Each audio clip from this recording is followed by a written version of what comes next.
सूना दफ्तर, गायब ऑफिसर। 11 बजे है, यहाँ कोई मौजूद नहीं। एक्शन में योगी के मंत्री। ये जनता के पैसे की बर्बादी ऐसे होगी। हम कोशिश कर रहे हैं कि गांव में बिजली मिले और यहाँ पैसे की बर्बादी हो रही है। एक भी आदमी नहीं है वह कोर्ट में।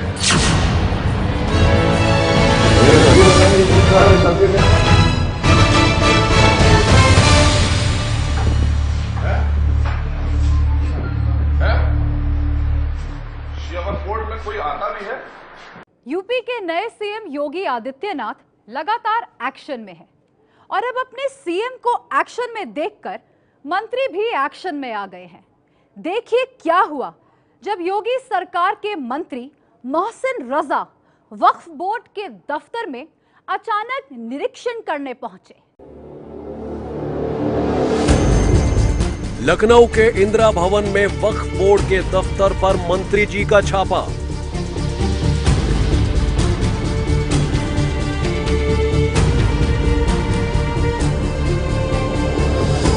सुबह 11 बजे औचक निरीक्षण पर पहुंचे वक्फ और हज विभाग मामलों के राज्य मंत्री मोहसिन रजा और फिर भड़क गया मंत्री जी का गुस्सा। पूरा ऑफिस खाली है, कोई है ही नहीं। है? शियावर कोर्ट में कोई आता भी है?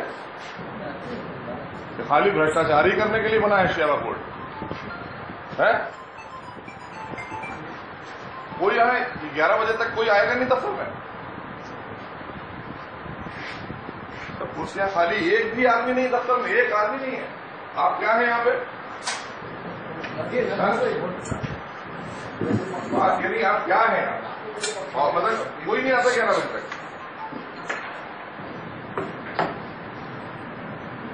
ये क्या है? खोलिए। ये क्या है?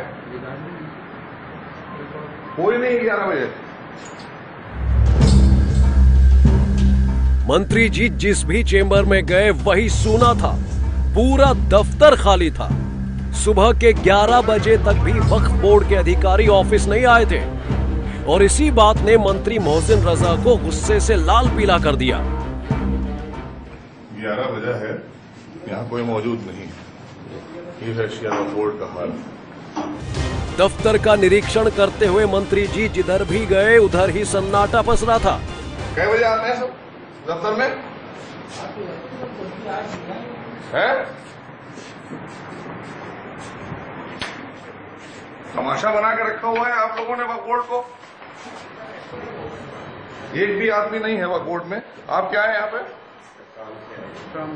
अपने काम से आए, तो आपको कोई आदमी मिलेगा नहीं तो आप किससे काम कराएंगे? 11 बजे तो कोई आदमी यहाँ मौजूद नहीं है। पंखा चल रहा है। वक्फ बोर्ड के दफ्तर में पंखे, एसी सब चल रहे थे, लेकिन अफसर और कर्मचारी नदारद थे। कै बजे आते हैं?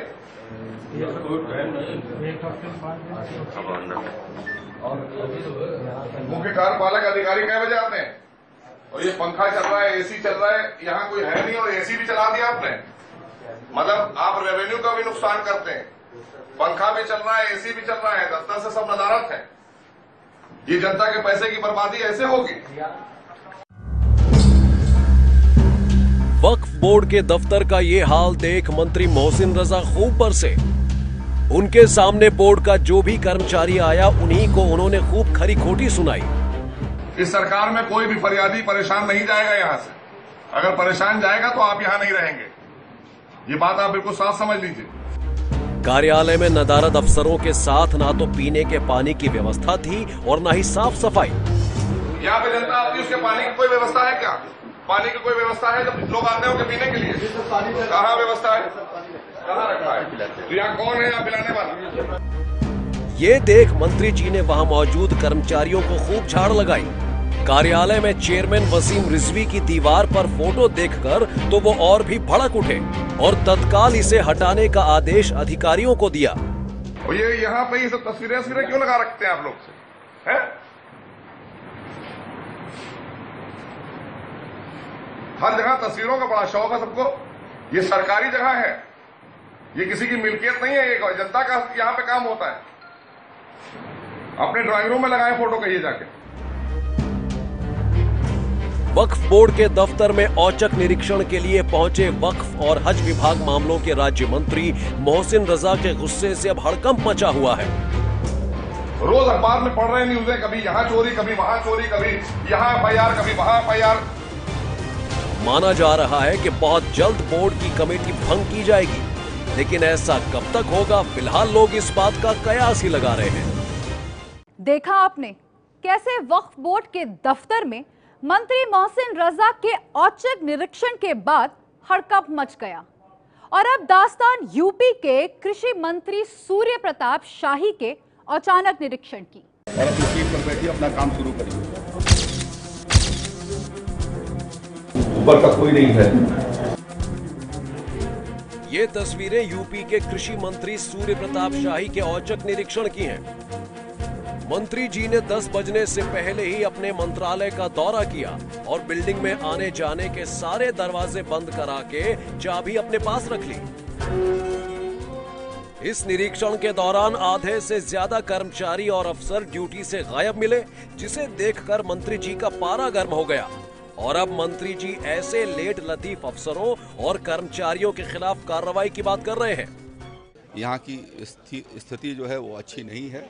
हमारे कृषि निदेशालय के लगभग 20 से 25% कर्मचारी समय पर उपस्थित नहीं थे और ये बहुत गंभीर बात है। और इसलिए आज हमने ये फैसला किया है कि आज जो लोग अनुपस्थित हैं उनका 1 दिन का वेतन काटा जाएगा और जो अधिकारी अनुपस्थित हैं उनका भी 1 दिन का वेतन कटेगा और साथ साथ में उनको एक चेतावनी उनके चरित्र पंजिका में अंकित की जाएगी। मंत्री की इस कार्रवाई के बाद अब ऐसे अफसरों और कर्मचारियों के बीच हड़कंप मचा है जो समय पर दफ्तर नहीं पहुंचते हैं।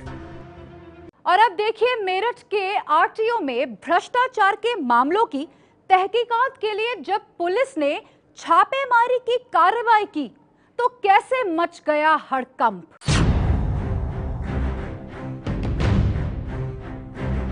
हंगामा, अफरा तफरी और हड़कंप।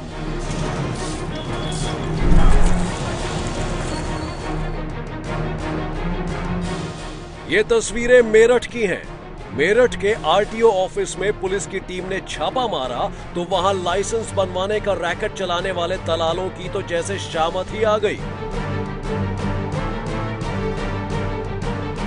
पुलिस ने ताबड़तोड़ कार्रवाई करके 35 दलालों को हिरासत में लिया।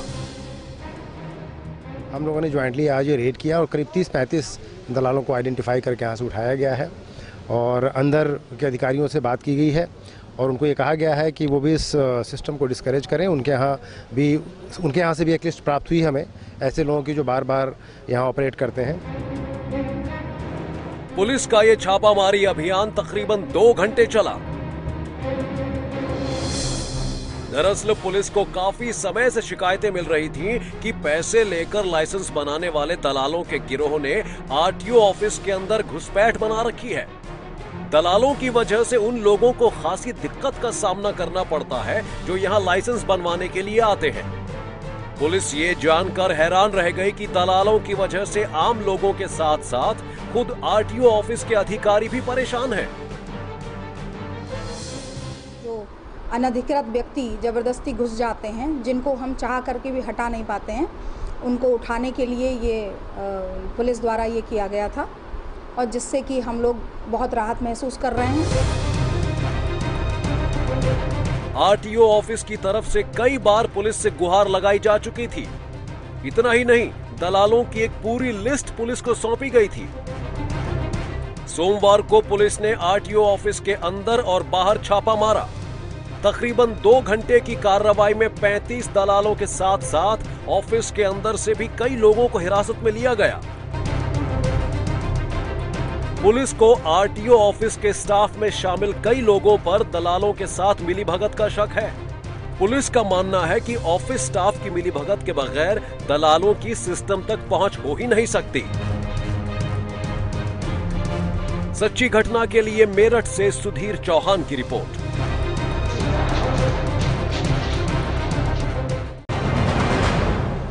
वो चीख रहा था, चिल्ला रहा था और बदमाश मारपीट करके उसे ले जा रहे थे। दास्तान दिन दहाड़े एक बिल्डर के अपहरण की है, जो कैद है एक सीसीटीवी कैमरे में। देखिए ये सच्ची घटना।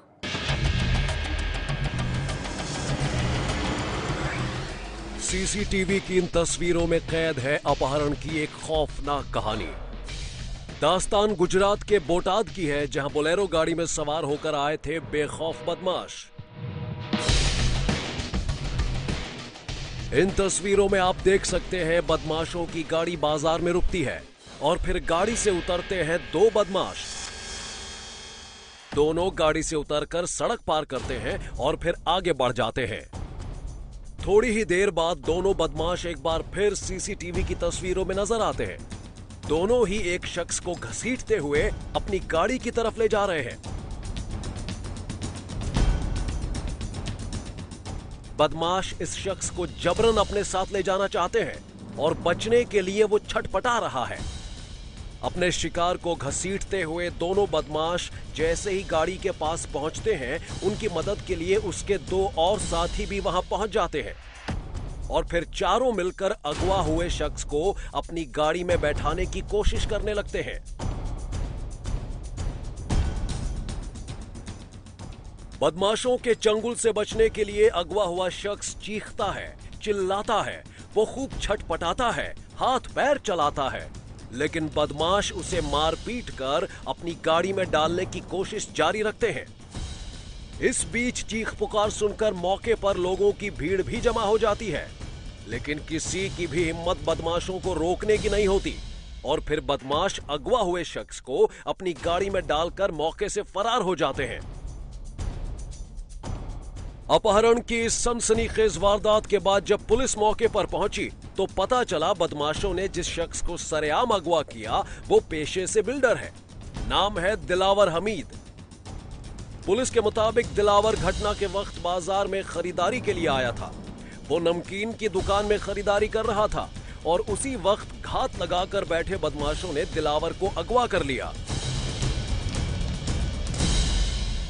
पेशे से बिल्डर दिलावर के अपहरण की सनसनीखेज वारदात के बाद अब पुलिस उसे अगवा करने वाले बदमाशों को तलाश रही है। वहीं इस सच्ची घटना ने पुलिस की सुरक्षा व्यवस्था पर भी कई सवाल खड़े कर दिए हैं। सवाल उन लोगों की खामोशी पर भी उठ रहे हैं जो नजरों के सामने दिलावर के अपहरण की वारदात को चुपचाप देखते रहे। मौके पर मौजूद लोग चाहते तो हिम्मत दिखाकर बदमाशों की करतूतों का विरोध कर सकते थे, लेकिन वो चुपचाप तमाशा देखते रहे और बदमाश दिलावर को अगवा कर भाग गए। सच्ची घटना के लिए ब्यूरो रिपोर्ट।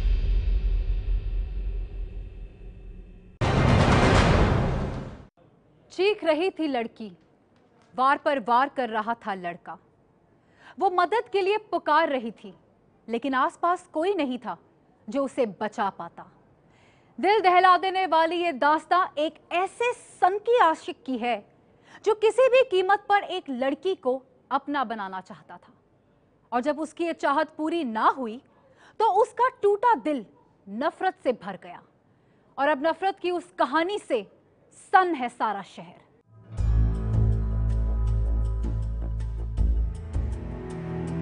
दिल दहला देने वाली ये दास्तां मुंबई के वकोला इलाके की है, जहां एक सनकी आशिक ने एक नाबालिग लड़की को मौत के घाट उतार डाला। उसके गले पर 2 बार ऐसा खतरनाक वार किया कि लड़की की जान चली गई, सिर्फ इसलिए कि उस लड़की ने उस सिरफिरे से शादी करने से इनकार कर दिया था।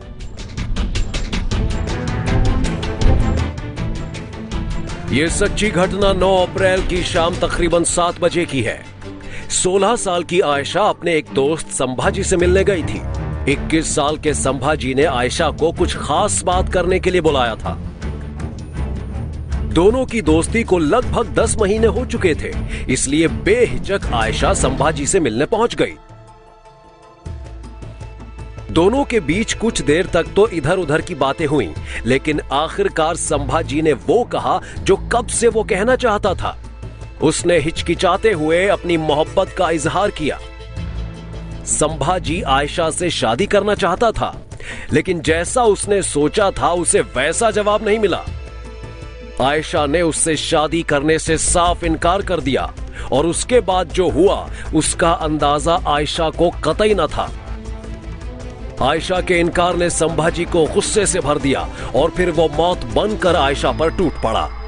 आयशा चीखती रही, चिल्लाती रही, लेकिन संभाजी ने बड़ी बेरहमी से उसके गले को चाकू से काट दिया। मेरे पास फोन आया करीब 8 साढ़े 8 बजे के करीब। किसका? कोई एक फोन आया मेरे मोबाइल में कि आपकी लड़की का एक्सीडेंट हुआ है, देसाई हॉस्पिटल में लेके आए, आप फौरन आ जाओ। अच्छा, बस बाद में मुझे पुलिस वाले लेके गए, खाली दिखाए, बोले गले में थोड़ा चोट आई है, ये देख लो आप बस। आयशा की हत्या के बाद सिरफिरा आशिक संभाजी मौका वारदात से भागने की कोशिश कर रहा था। तभी पास के लोगों और ट्रैफिक पुलिस ने उसे धर दबोचा और वकोला पुलिस के हवाले कर दिया। सच्ची घटना के लिए मुंबई से ऋत्विक भालेकर की रिपोर्ट। सच्ची घटना में आज बस इतना ही। मैं फिर आऊंगी आपके शहर की कुछ और सच्ची घटनाएं लेकर। तब तक देखते रहिए एबीपी न्यूज़।